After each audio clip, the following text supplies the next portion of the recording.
Hello, John, family and friends of Bettina. My name is Roy Potter, and John asked me to do a short piece about Bettina and about what she was doing. I want to apologize for the background noise. It is in the morning, it's rush hour here in Salt Lake City, so there's going to be some traffic, and I'm hoping that my microphone will be able to handle it and you can still hear it. But that's symbolic too, because Bettina was about life and about preserving life. I'm here at the Freedom Shrine in Salt Lake City. Here you can come and read all of the founding documents from the Constitution and the Bill of Rights and the Declaration, etc. And they've dedicated this park to that. And I thought this was an appropriate setting for what I'm doing, because that's what Bettina was about too. Most of all, I want you to know that what she did it for her family, for God, and for country. Normally, you'll say God, country, and family, and I don't want you to think that one took priority over the other. But because of the situation that we find ourselves in now, I wanted you to know that she loved you all very, very much, and she was willing to take her time to support those things that would give you freedom, liberty, and life. Please accept my deepest heartfelt sympathies and condolences.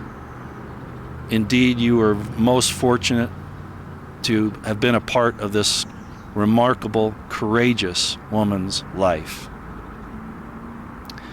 I don't know all of the background because Bettina and I never met personally in person. However, I found her on YouTube giving these wonderful, succinct summaries of what was happening in the world, especially in the United States, and how that affected us as a people. I was so spellbound by her voice, first of all, that drew me in and I listened to it. And unlike me, I'm very verbose, as you'll probably find out, even though John asked me to keep this to 5 minutes. Bettina could sum it all up in a succinct 2 to 5 minute report and give you all of the information that you needed so that you could look more into it yourself or even act upon it. So eventually, through email and then texts and then phone calls, we got to know each other pretty well.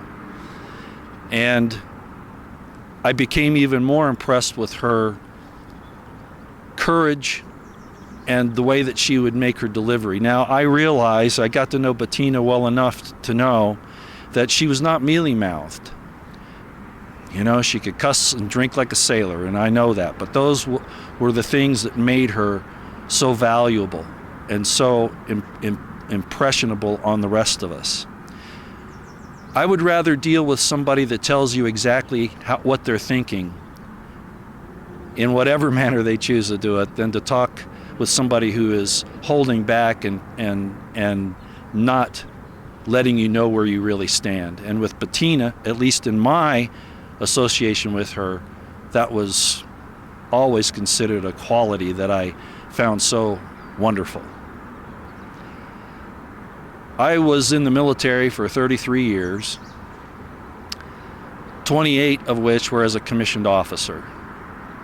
I attained to the rank of lieutenant colonel, and I was in the military police corps primarily, but I also did some work in military intelligence. So my background gives me the ability to comment on the importance of the work that Bettina has done. And you as a family, if you can find someone there who can take her work and continue to put it up,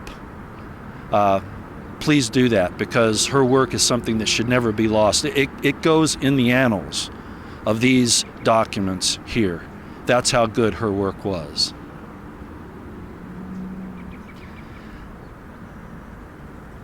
It's been an emotional time for me because,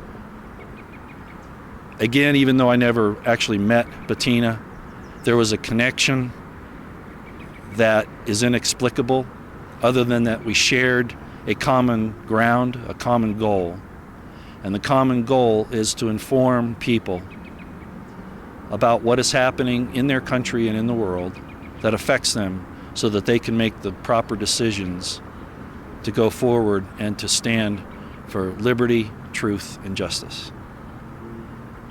I'll just end in saying again that she is probably the most remarkable, courageous woman I've ever known.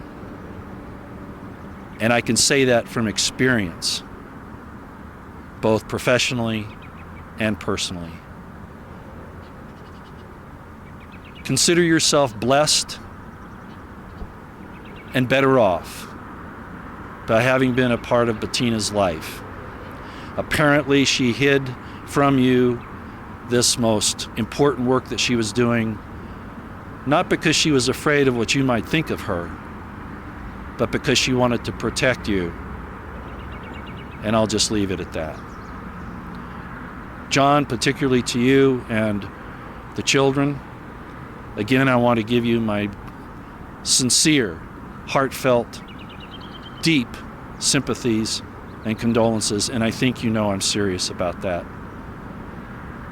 I lost my wife in 2008 to cancer as well, and I know what it's like to go through this. If ever you need to, please feel free to reach out. God bless you all. Let's keep Bettina in our minds and hearts forever. She deserves to be enshrined here. Again, God bless you all.